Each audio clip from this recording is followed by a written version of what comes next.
òun tún rédíò owó ti gbà àti pé òun tún ti ẹfẹ̀ ní sáà máa sùn yẹ ká jà ìlọ òun tún ẹfẹ̀. màmá náà la wà iye wa alájà dókítà olóyè Aisha Liz Anjorin Lawal ọmọ ẹ̀mọ̀ kú lé o. ẹ káàbọ̀ sá mo kí gbogbo yín pé ẹ káàbọ̀. ká lọ sàn sínú sórí ètò ta ni alájà Liz Anjorin Lawal. mo jẹ́ ọmọ bíbí ìlú Èkó, mo jẹ́ òṣèré orí ìtàgé, bẹ́ẹ̀ ni mò ń ta aṣọ, mò ń ta ẹ̀ṣọ́ ìyẹn gold, mò ń ta diamond bóyá tọrọ tàbí tọwọ́, mò ń ta ilẹ̀, mo dẹ̀ ń ta ilé. Mo jẹ́ ọmọ bíbí ìlú Badagry, mo dẹ̀ jẹ́ ìyàwó wọn nílùú Ìbàdàn, àmọ́ tí iléeṣẹ́ wa àti agbègbè wa tó wà ní Lẹ́kì Etí Ọ̀sà. tábà wò dáadáa kí ó tó gbé bẹ́ẹ̀ tiẹ̀ bọ́ọ̀dì sínú oko à ń talé à ń talẹ̀ à ń ta góòlù tíátà ni ayé mọ̀ yín mọ̀ dáadáa. Tíátà lẹ́yìn mọ̀ nínú. àwa mọ̀ yín mọ̀ dáadáa àwa tájọ́ níròyìn. torí pé iṣẹ́ kan ni mò ń ṣe kí n tó bẹ̀rẹ̀ tíátà o. Iṣẹ́ kan dẹ̀ làwọn èèyàn mọ̀ mí mọ́ dáadáa kí n tó bẹ̀rẹ̀ tíátà. Mo ti ń ṣe okòwò kí n tó bẹ̀rẹ̀ tíátà. Okòwò òun ni mo fi ń lọ sílé ìwé. So ní gbogbo agbègbè school mi wọ́n mọ̀ mí bí ẹni tó ń ṣe business tí mo dẹ̀ jẹ́ ajàjàgbara which is activist. inú ọgbà iléèwé. inú ọgbà iléèwé àti níta iléèwé. Bẹ́ẹ̀ ni tẹ bá dé Ìlàró Federal Poly Ìlàró tẹ bá lè béèrè Lizzy Anjorin èyí méjì ń jàṣà. Tẹ bá dé Òṣù tẹ bá lè béèrè Lizzy Anjorin ẹ tẹ̀ tí rí gbogbo posters mi káàkiri. nígbà náà lọ́hùn. Ní secondary school mi náà tẹ bá béèrè mi wọn mú ìdí class mi.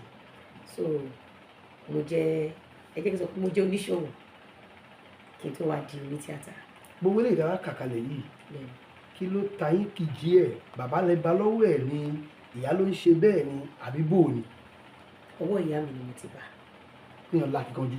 bẹ́ẹ̀ ni torí ìyá tó bí mi kò kí ń ṣe ọ̀lẹ pé ọmọ kékeré máa gbọ́njú mo gbọ́njú bá ìyá mi pé ó ń ṣàkìtìyàn.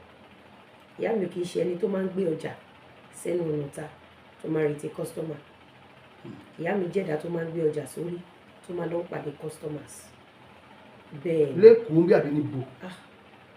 àjọkiri ọjà ní oko ọba, àjọkiri ọjà ní Fágbà, àjọkiri ọjà ní Ṣàngó, ibi tó rí bá ti gbé wa lọ ni.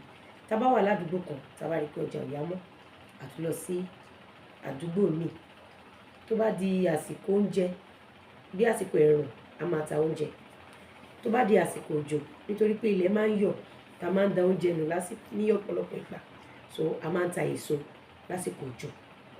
Tí ọsàn bá wà, tágbálùmọ̀ bá wà, tí ìgbá bá wà, tí oríṣiríṣi èso àsìkò tó bá dé tó bá ti bọ́ sí àsìkò òjò òun la máa ta. Ilé epo ọjà láti máa lọ ka ọwọ́ àwọn èso yẹn nígbà yẹn. lóyún ìgbò àbí níbo àbí ní ilé epo ọjà abúlé Ẹ̀gbá. ìjọta abúlé Ẹ̀gbá yìí. Bẹ́ẹ̀ ni so tó bá di àsìkò ẹ̀rùn a máa ta oúnjẹ, a lè ta àmàlà àti ẹ̀bà, a lè ta ráìsì. So ìgbà míì wà kémi tó tún lọ skul àárọ̀ àti kọ́kọ́ kiri ògì kí n tó lọ sí skul àárọ̀. So ọwọ́ ìyá mi ni mo ti bá okòwò ṣíṣe kálákìtìyàn. A mọ TV wò àti ẹ̀ní mi ì mọ rédíò tàn torí àní. So nǹkan tí mo bá lọ́wọ́ ìyá mi náà ni wípé bá a bá ń ṣiṣẹ́ ṣe mọ̀ tá bá ń dáná oúnjẹ iná igi ibi tí oorun bá bá wa náà la máa sùn. Ó lè jẹ́ bí aago 2 láago 1 àbí aago 2 a máa fẹ́ná iná igi. Àdè tó ti jí padà láago 3 àbọ̀ ṣaago 4 tí n bá fẹ́ kiri ògì mo ti ṣe process yẹn tó mo gbọ́dọ̀ kiri ògì yẹn dé before 6 máa múra school. So all my life is all about ká sùn ká jí ká ṣiṣẹ́. Tá bá tún sùn gan a tún máa ṣiṣẹ́. Bẹ́ẹ̀ ni torí pé gbà mí tá bá sùn a lè ní mo dẹ̀ tún wá rí kọjá yìí ló ń yá o àbí ká tún yí sí ni. So tá bá ń sùn àtúmọ̀ a jẹ́ pé ọkàn kì í sùn. ọkọ̀ kìí sùn bàbá mi ọkọ̀ kìí sùn. màmá mi bàbá ń kọ́ àwọn àbúrò ń kọ́ ẹ̀gbọ́n ń kọ́. bàbá mi wà dáadáa bàbá alálùbáríkà bàbá tá a fi ń ṣàdúrà fún bàbá torí tá a bá rí ọkùnrin tó dàtọ̀ tó darú wa sáyé àfi ká máa fàdúrà ránṣẹ́ sí wọn bàbá alálùbáríkà ni bàbá tó jẹ́ pé tí n bá tuntun ayé wa mo fẹ́ ti pàṣẹ wa ni torí ọ̀pọ̀lọpọ̀ ọmọ la bí àmọ́ àwọn tá a ṣàyàn wọn ò pọ̀ so tí Ọlọ́run bá fi ojú àánú tó fi ṣe àtọ̀ bàbá mi yàn bàbá dáadáa ni tó bá jẹ́ pé àbúrò àbí ẹ̀gbọ́n mi ò ní níwájú mi ò ní lẹ́yìn èmi nìkan ìyá àti bàbá bí lọ́wọ́ màmá yẹn àti ìyá àti bàbá nìkan ló bí. ta ló kọ́ lọ síwájú ara wọn àbí bàbá ṣe ń bẹ ni. irọ́ bàbá ló kọ́kọ́ lọ bàbá ló kọ́kọ́ lọ ìyá wa lọ. ní gbogbo ọlá yìí gbogbo àrísìkí tọ́lọ̀ ní kí ó dé lónìí tó tiẹ̀ ṣojú ìyá tó tiẹ̀ mú ń bẹ àbí ṣó jẹ díẹ̀ ń bẹ.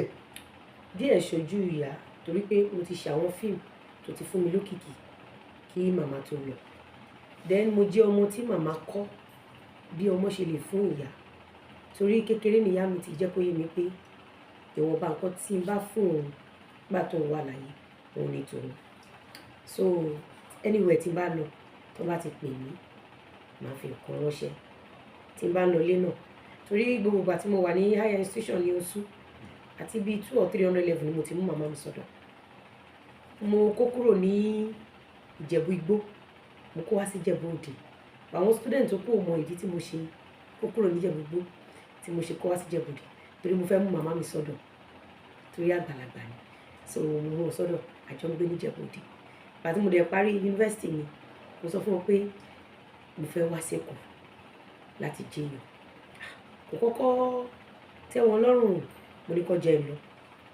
pé màá survive ìgbà tí màá wá sẹ́kọ̀ọ́ ó ní mọ́tò ayọ́kẹ́lẹ́ kan tí máa ń ti kiri ní school so inú mọ́tò yẹn ni wọ́n ń sùn ní bá ṣe fíìmù tán. tẹ́ẹ̀rà tó jẹ́ tí.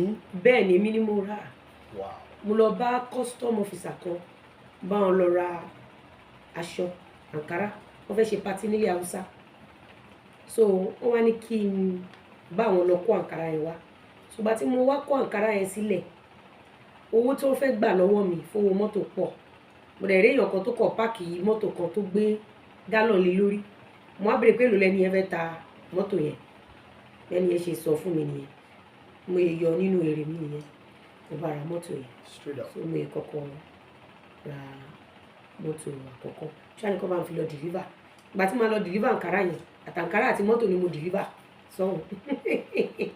ibo.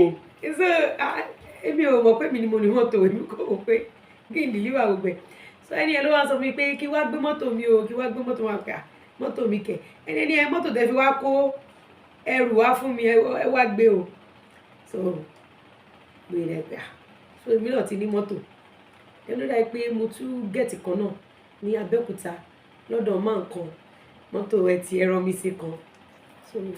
bẹ́ẹ̀ ṣáà ṣe bẹ̀rẹ̀. Watching. Kindly subscribe to our YouTube channel, Owutu FM Lagos. Bye.